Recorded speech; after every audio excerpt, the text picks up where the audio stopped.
Assalamualaikum warahmatullahi wabarakatuh. Jumpa lagi bersama saya Wahyu Gemini Channel, di mana kita akan berbagi di mana saat kita berziarah ke tempat makam Syekh Jambu Karang, di mana kita mengetahui tata cara berziarah. Setiap peziarah yang melewati gerbang utama menuju Artilawet, di sini semua pengunjung diwajibkan membayar tiket masuk sebesar 3.000. Peraturan ini berlaku sejak tahun 2002. Kawasan Artilawet di Desa Penusuban ini rencananya akan menjadikan tempat pariwisata oleh pemuda Purbalingga. Tempat di belakang bangunan ini terdapat makam Kiai Kunci. Kiai Kunci adalah orang yang pertama menjaga tempat makam Syekh Jambu Karang. Siapa saja yang masuk ke wilayah ini diharuskan meminta izin terlebih dahulu kepada Kiai Kunci sampai saat ini. Sampai saat ini, Juru Kunci diganti oleh keturunannya. Perjalanan menuju puncak Artilawet cukup memakan tenaga, mengingat perjalanan dilalui berupa jalan setapak, berbelok-belok, dengan kemiringan rata-rata 70 derajat. Kanan kiri jalan adalah tebing yang cukup dalam. Dari tengah perjalanan kita bisa melihat arus Sungai Kuripan. Sungai Kuripan adalah sungai yang dulu dilalui oleh Pangeran Atas Angin menuju Gunung Panunggulan. Di sebelah kanan kami adalah pegunungan yang dinamakan Bukit Tembelang. Konon bukit ini dikuasai oleh arwah dari Eyang Ragayuda yang terkenal sangat kejam. Sampai sekarang di kawasan ini jarang sekali dirambah oleh warga. Namun tak jarang juga warga yang memberanikan diri untuk ke sana. Adegan Watu dalam bahasa Indonesia pemberhentian batu.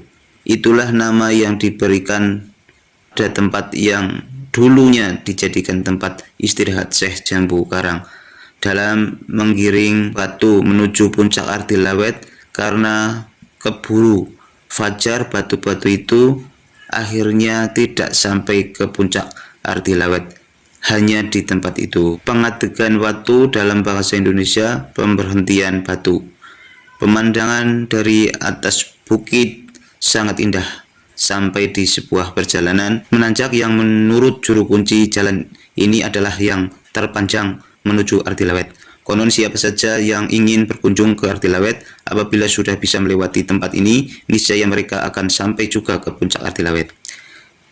Di bawah ini bahwa jalan-jalan hewan yang tembus dari sebelah timur bukit ke sebelah barat, oleh karenanya disebut lemah growong atau tanah terowongan. Lemah growong dalam bahasa Indonesia berarti tanah terowongan. Setelah kita melewati lemah growong, tibalah di peristirahatan kedua. Tempat ini adalah tempat di mana salah satu murid Syekh Jambu Karang dimakamkan, yaitu di bawah pohon nangka. Konon masyarakat yang mempercayainya banyak orang yang sudah lama tidak memiliki keturunan. Jika datang ke sini akan mendapatkan keturunan apabila mendapati buah babal nangka kecil untuk dimakan.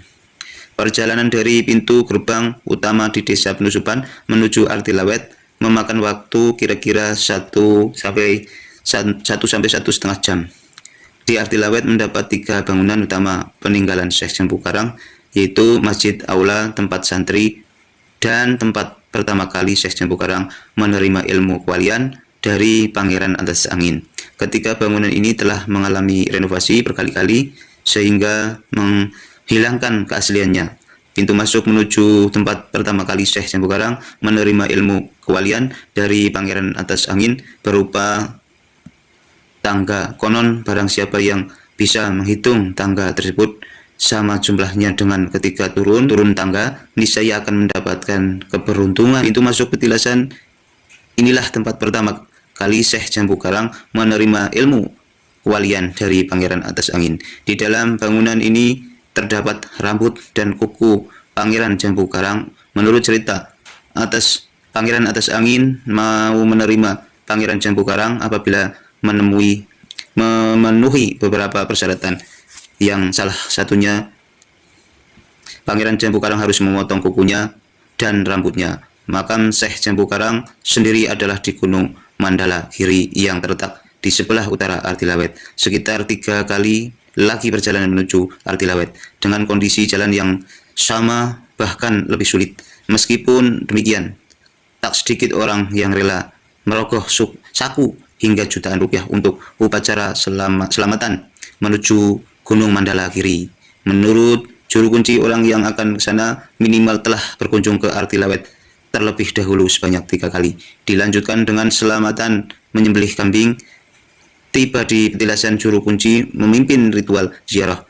Ritual ini adalah ritual yang biasa dilakukan oleh orang yang berziarah ke sini. Kita berdoa kepada Allah agar cita-cita dapat terkabul. Setiap hari Rabu Pon, tempat ini ramai dikunjungi oleh orang-orang hingga ratusan dan bahkan ribuan. Mereka memohon kepada Allah Subhanahu wa Ta'ala dengan perantara mengunjungi Arti Lawet atau mengunjungi makam Syekh Jambu Karang. Pangeran Wali Syekh Jambu Karang, dia berasal dari Jawa Barat. Beliau adalah putra mahkota Prabu Brawijaya Maesa Tandeman, Raja Pajajaran I. Nama mudanya adalah Raden Munding Wangi. Sebenarnya beliau akan dinobatkan untuk menjadi pengganti ayahnya, menjadi Raja Pajajaran. Namun beliau lebih suka mengembara sehingga tahta kerajaan diserahkan pada adiknya yang bernama Raden Munding Sari. Pada tahun 1190 Masehi, Raden Munding Wangi kemudian bertapa di Gunung Jambudipa yang terletak di Kabupaten Banten, Jawa Barat. Setelah menjadi betapa, beliau terkenal dengan nama Jambu Karang, dan tempat beliau bertapa dikenal dengan nama Gunung Karang. Alkisah, saat beliau bertapa, beliau melihat 3 nur cahaya putih di belah timur dan sangat tinggi keberadaannya. Oleh karena itu, beserta 160 pengikutnya, beliau menemukan asal nur tersebut tepat di Gunung Panunggulan di Desa Grantung, Kecamatan Karangmoncol, sehingga terkenal dengan nama Gunung Cahyana. Dalam perjalanan beliau melalui Karawang atau Jatisari, Sungai Comal, dan bertinggal agak lama di sana. Dan sekarang ada petilasan bernama Petilasan Geseng, Gunung Cupu, dan menelusuri Sungai Kuripan, Gunung Keraton, dan ke selatan ke Gunung Lawet. Bojong sana dan ke selatan menelusuri Sungai Ideng, Kedung Budah, Kedung Manggis. Penyindangan Desa Rajawana sekarang adalah Karangarum. Dengan makam sekarang dan ke selatan, sampailah di Gunung Panunggulan. Tersebut seorang mubalih Islam dari negeri Arab yang terkenal dengan sebutan Syekh Atas Angin, sesudah sholat subuh mendapatkan ilham bahwa di sebelah timur terdapat 3 buah cahaya putih menjulang tinggi di angkasa. Maka beliau dengan 200 pengikutnya pergi untuk mencari cahaya tersebut. Dengan perjalanan beliau singgah di Gresik dan Pemalang, kemudian ke Gunung Cahyana. Di Gunung Cahyana beliau bertemu dengan Raden Munding Wangi atau Syekh Jambu Karang yang sedang bertapa setelah menemukan cahaya yang sesama dicarinya. Pangeran Atas Angin memberi salam, namun Pangeran Jambu Karang tidak menjawabnya, sebab waktu itu Pangeran Jambu Karang belum memeluk agama Islam. Dia memeluk agama Hindu dan merasa terganggu dengan kehadiran Pangeran Atas Angin. Pangeran Jambu Karang sangat marah dan terjadilah adu kesaktian. Keduanya, Pangeran Jambu Karang dapat dikalahkan oleh Pangeran Atas Angin, sehingga Pangeran Jambu Karang tunduk pada Pangeran Atas Angin dan masuk Islam, bergelar Syekh Jambu Karang. Beberapa persyaratan harus dipenuhi oleh Pangeran Jambu Karang agar dapat diterima oleh Pangeran Atas Angin, antara lain yaitu 1. Mandi taubat, 2. Memotong rambut dan memotong kukunya. Sehingga sekarang ada petilasan di Gunung Lawet. Ketika Pangeran Jambu Karang akan diberi ilmu kewalian, beliau meminta supaya bertempat di Gunung Keraton saja. Sampai saat ini masih ada petilasannya. Pada saat itu kewalian diajarkan atau diwejang dalam bahasa Jawa. Semua gunung di sekitar Gunung Keraton tunduk kecuali 1 yang berada di sebelah timur, sehingga sampai sekarang dikenal dengan sebutan Gunung Bengkeng atau Gunung Membangkang. Sebagai ucapan terima kasih kepada Pangeran Atas Angin, beliau dinikahkan dengan putrinya yaitu Rupiah Bekti. Untuk menyempurnakan ilmu keislamannya, beliau menunaikan haji ke Mekah. Sepulang dari Mekah, beliau terkenal sebagai Mubalih Agung dan diberi gelar Haji Purba. Dari sejarah di atas tersebut, nama Gunung Lawet atau Arti Lawet yang banyak dikunjungi oleh orang-orang untuk berziarah pada dasarnya adalah tempat mendekatkan diri kepada Allah, Pangeran Syekh Jambu Karang seperti hanyalah Rasulullah khalwat di Gua Hira. Nama Gunung Lawet diambil dari bahasa khalwat atau semedi, atau dalam Islam mendekatkan diri kepada Allah Subhanahu wa Ta'ala. Pangeran Jambu Karang tinggal di Gunung Cahyana selama 45 tahun. Pangeran atas angin dengan rupiah bekti berputra 5 orang, antara lain 1 Pangeran Mahdum Husein Kayu Puring, dimakamkan di Rajawana, Kecamatan Karangmoncol, Kabupaten Purbalingga. 2 adalah Pangeran Mahdum Medem, dimakamkan di Cirebon. Yang 3 adalah Pangeran Mahdum Umar, dimakamkan di Pulau Karimun. 4 adalah Rupiah Raja, dimakamkan di Ragasela. Yang 5 adalah Rupiah Sekar, dimakamkan di Jambangan, Kabupaten Banjarnegara. Kekeramatan dan kesaktian Syekh Jambu Karang dengan izin Allah SWT adalah pecinya dapat terbang ke angkasa, menumpuk telur satu persatu, kemudian mengembalikannya satu persatu dari bawah, namun tidak jatuh. Dapat membaca surat-surat Al-Quran yang tidak bertulis. Gunung-gunung tunduk saat beliau diwecang ilmu walian. Menggandeng air, keduanya tidak tumpah.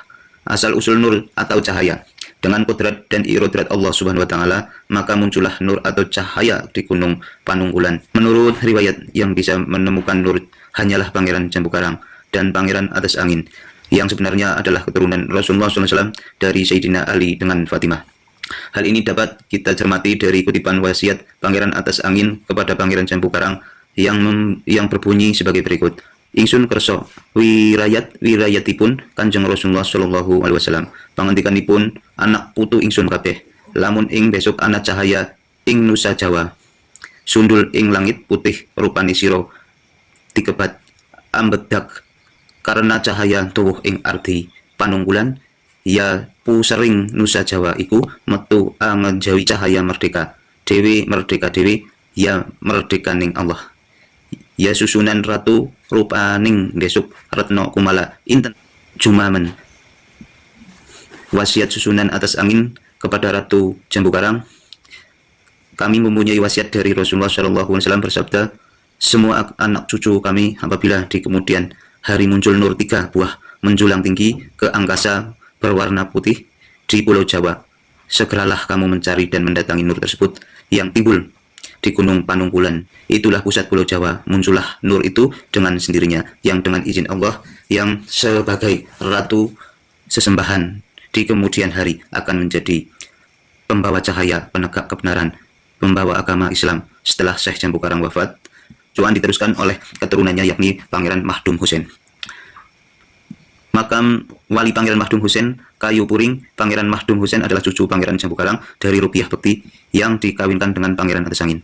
Pangeran Mahdum Husein menggantikan ayahnya dan kakeknya memimpin Cahyana sejak masa Pangeran Jambu Karang. Kerajaan Pajajaran tidak senang daerah Cahyana berkembang karena beralih pandangan, yang pada masa itu Pajajaran menganut ajaran Hindu. Masa Pangeran Mahdum Husein, Pajajaran menyerang Cahyana dengan kekuatan besar di bawah pimpinan Mahapatih Pajajaran. Berkat pertolongan Allah Subhanahu wa Ta'ala serta keberanian Pangeran Mahdum Husein beserta pengikutnya, masuklah Pajajaran dapat dipukul mundur.